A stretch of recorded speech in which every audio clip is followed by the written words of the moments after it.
Lagos, 1962 midnight. The steering wheel slipped in Colonel Reginald Whitaker's sweating palms. His headlights cut through the swampy darkness of the Lagos docks, illuminating six figures standing motionless beside the road. Their faces were shadowed, but their postures were all wrong. Spines too straight, necks craned at unnatural angles. "Get in," Whitaker barked, his Webley revolver heavy in his lap. "You'll load the shipment, then be paid." The men climbed into his black 1958 Toyota Corolla, the first of its kind in the colony. None spoke. The last passenger, a boy no older than 14, left handprints and something dark on the doorframe. Whitaker didn't notice. He was too busy calculating how much cheaper this was than hiring proper laborers. Then the screaming started. First passenger clutched his throat as an invisible blade sawed through his windpipe. Blood sprayed the windshield. Second passenger, his ribs cracked outward like a gutted fish, spilling organs onto the floor mats. Third passenger begged in Yoruba as his eyes liquefied, dripping down his cheeks. Whitaker slammed the brakes. The doors locked themselves. The boy in the back seat smiled. His teeth were filed to points. "You wanted workers," he whispered in perfect English. "Now you'll work for us." The shadows in the car detached from the walls and slithered into Whitaker's nostrils. His final scream was muffled as his skin bubbled like hot tar. When fishermen found the abandoned Corolla at dawn, the seats were drenched in blood, but only 5 bodies lay inside. The 6th passenger was gone. Present day, 1:17 a.m. Emeka Emex, Okoro's Corolla stank of sweat and stale puff-puff. The Uber app pinged. Passenger, Chris. Destination, 12 Oluyole Street, Ikeja. Oluyole Street? At this hour, the area was a graveyard of abandoned colonial-era homes. But rent was due tomorrow. Chris stood beneath a flickering street lamp, his hoodie obscuring his face. When he slid into the back seat, the temperature plummeted. Emex's breath fogged. "Evening, sir," Emex said. No response. The GPS led them down increasingly derelict roads until they reached number 12, a bungalow with windows like empty eye sockets. Vines choked the walls, their thorns glistening wetly in the headlights. Chris exited without paying. His movements were jerky, like a marionette. Then, a child's giggle from inside the house. Emex floored the accelerator. Thud! Chris was suddenly in the passenger seat, his hood fallen back to reveal. Eyes like smoke glass, lips stitched shut with black thread. Fingers too long, twitching toward Emex's wrist. "They're still in the house," Chris whispered. "Take me back." Emex's scream was cut short as the car reversed itself toward the bungalow. The house on Oluyole Street. The front door creaked open before they reached it. Inside, a dining table set for 6, the plates filled with maggot-ridden fufu.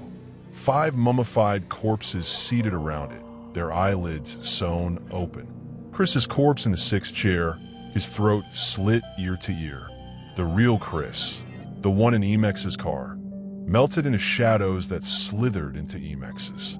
Nose copper taste, ears hissing whispers, mouth tongue going numb. The last thing Emex saw before blacking out. A rusted key materializing in his ignition. The Uber app updating his driver rating. Punctual. Lagos University Teaching Hospital.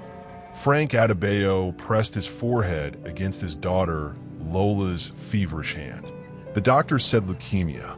The pastor said trust God. The old woman selling kola nuts outside whispered. The car can save her, but it needs fuel. She pressed a warm, sticky key into Frank's palm. First passenger, a banker who vomited nails before vanishing. Second passenger, a pregnant woman whose belly went flat mid-ride. Fifth passenger, Sarah Chambers, the British diplomat who fought back. As Frank's Corolla sank into the lagoon, Sarah grabbed his face. "Tell Lola, break the chain." Then the shadows took her. the sixth passenger. Lagos, 3:03 a.m. The rain that wasn't rain. The storm had come suddenly, pounding the roof of 12 Allewole Street with what sounded like fingernails. Lola stood frozen in the doorway, the rusted key burning a brand into her palm. Behind her, the Corolla's headlights cut through the downpour, illuminating the rain for what it truly was. Black oil. It fell in thick, glistening ropes, coating the overgrown lawn in a shifting, liquid darkness. The smell hit her next, rotting fish and something sharper, like a hospital's antiseptic sting. Inside the house, the dining chairs scraped backward in unison. Lola's phone buzzed. A new Uber notification. Driver assigned, Emeka Okoro. Passenger. Destination, Whitaker Estate, Ikoyi. The screen flickered. For half a heartbeat, the app displayed a different message. Your father waits in the garden. The fifth chair speaks. The shadows inside the house breathed. They pulsed like a throat swallowing, forming words Lola felt in her teeth.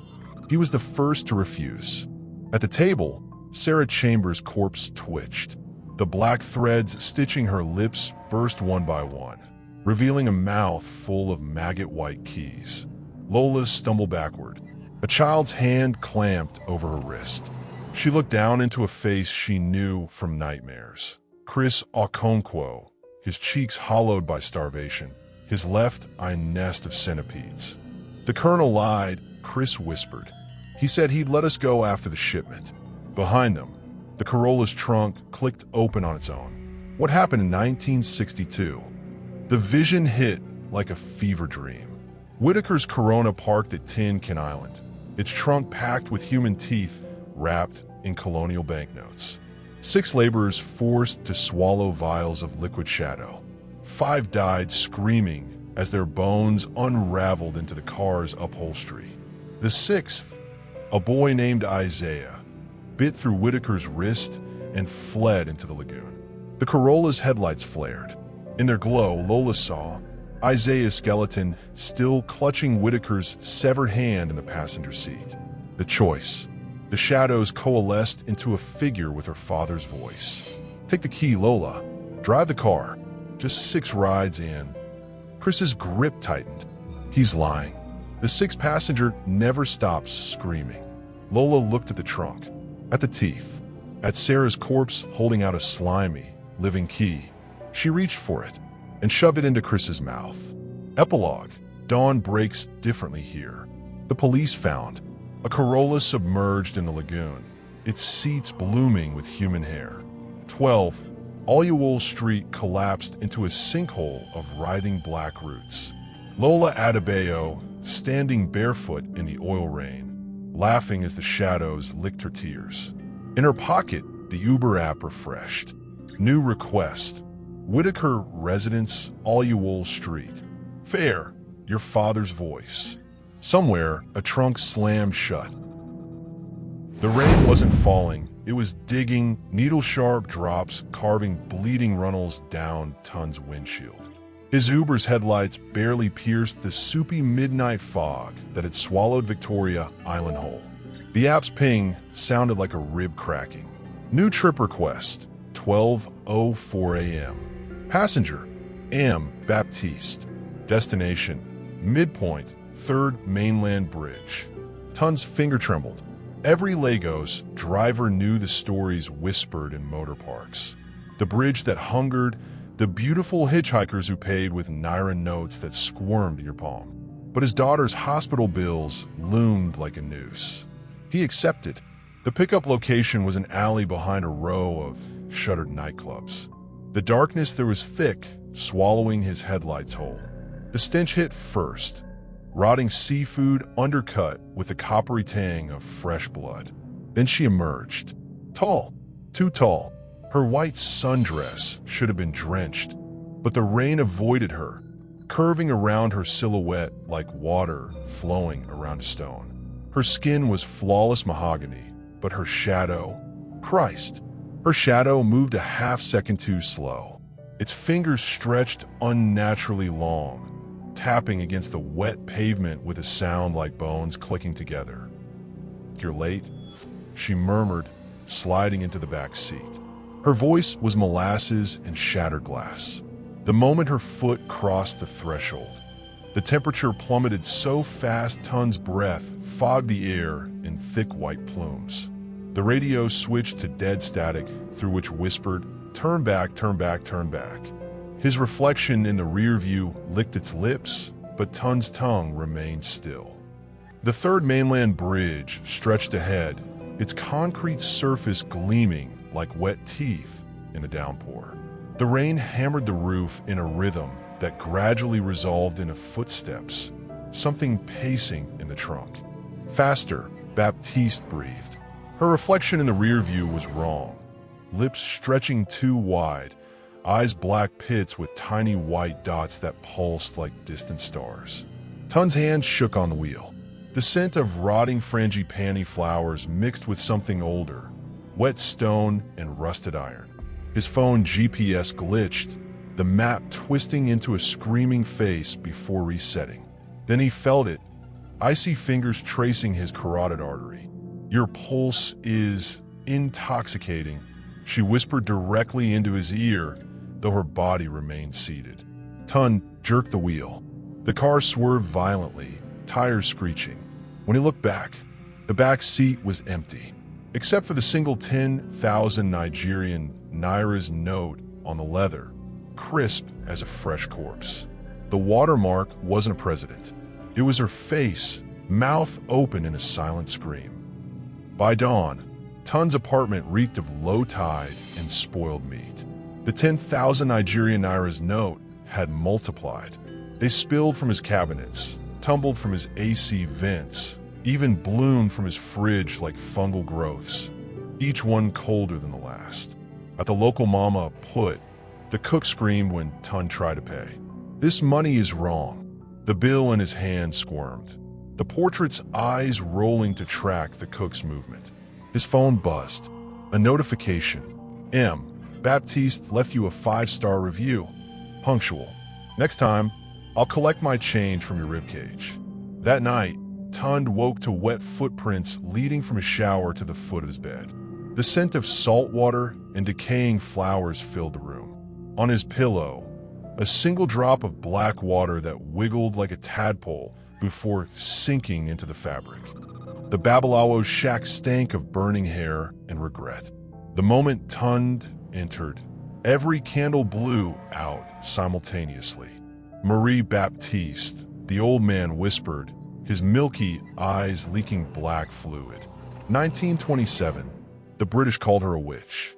They stitched her lips shut with piano wire before weighing her down with colonial-era shackles. He pointed a trembling finger at Tun's chest, but the lagoon spat her back.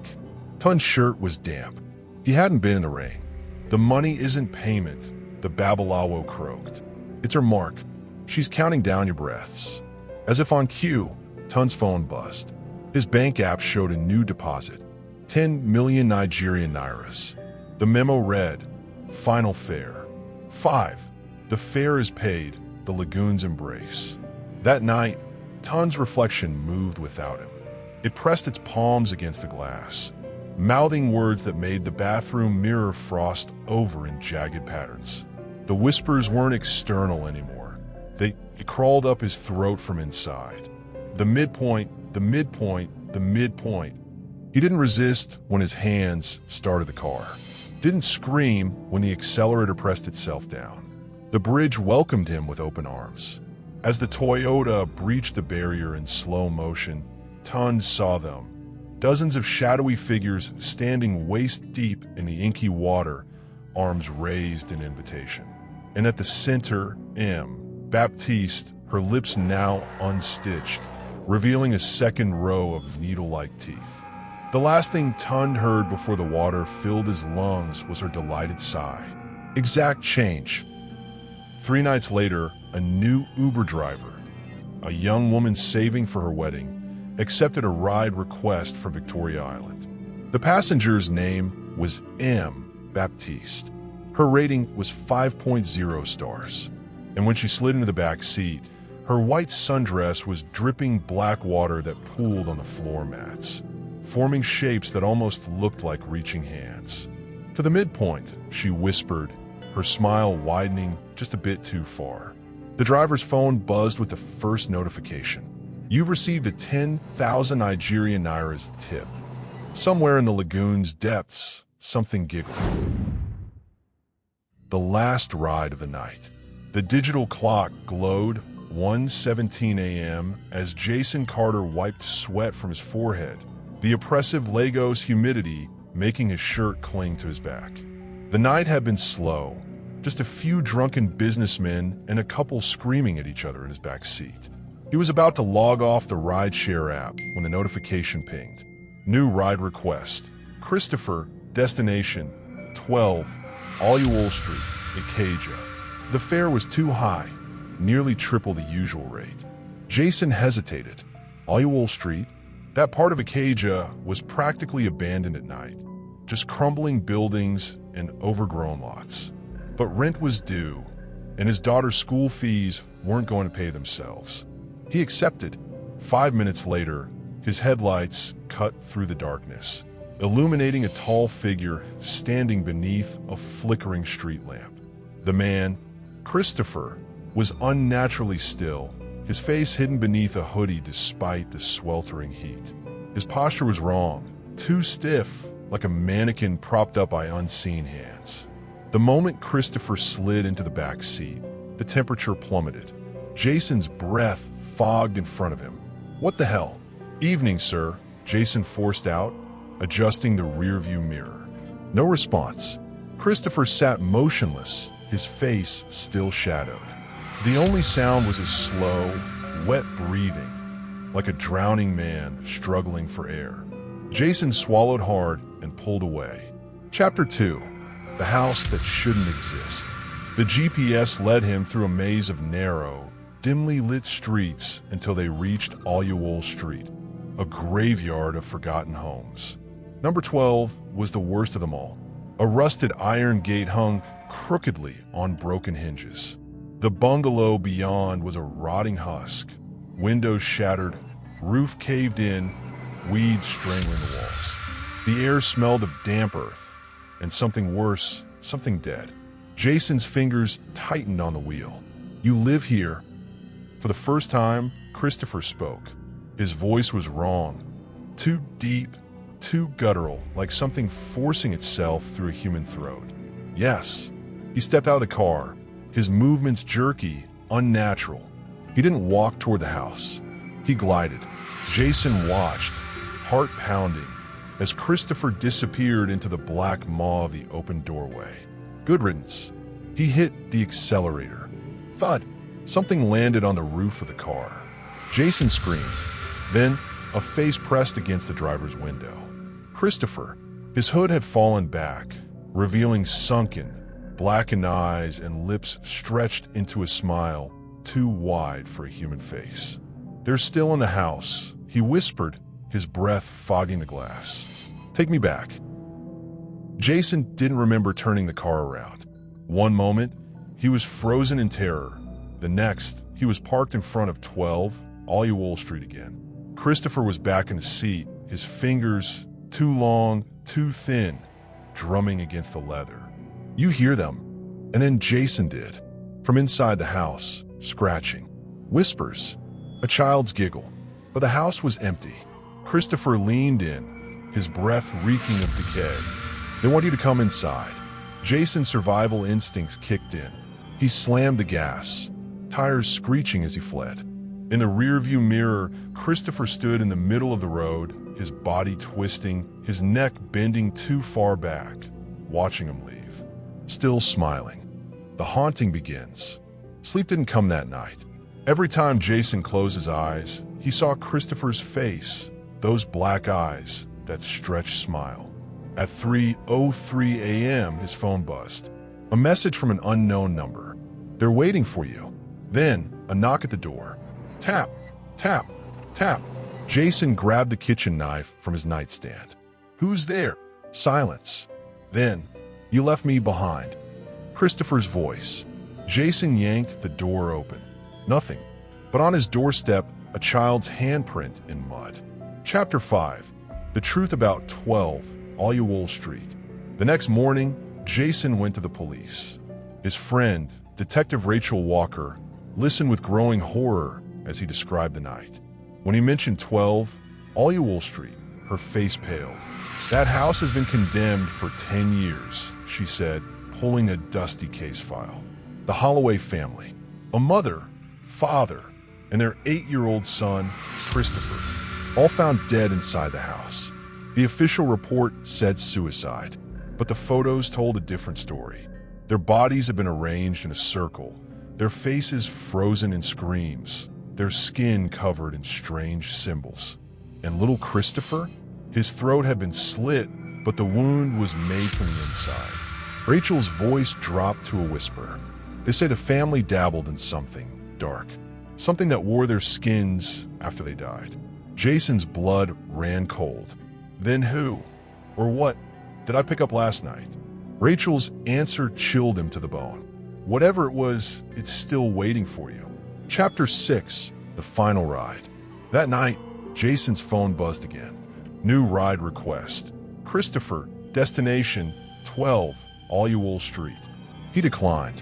Then, his car started by itself. The radio crackled to life, a voice whispering, "They're still in the house, and now you will be too."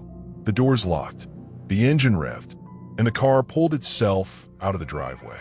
Jason screamed, clawing at the door, but it was no use. The car was taking him back to 12 Allewole Street, back to them. What happened to Jason Carter? Detective Rachel found the car the next morning. It was parked neatly in front of 12 Allewole Street, the engine still running, the headlights on. But Jason was gone. The driver's seat was soaked in blood, and on the dashboard, written in something dark and wet, were the words, "Now he's inside with us." Rachel looked up at the house. In a shattered upstairs window, 3 figures stood watching. A man, a woman, and a small boy with blackened eyes and a smile too wide for his face. Then they vanished. But the house was no longer empty. The end? Or was this just the beginning?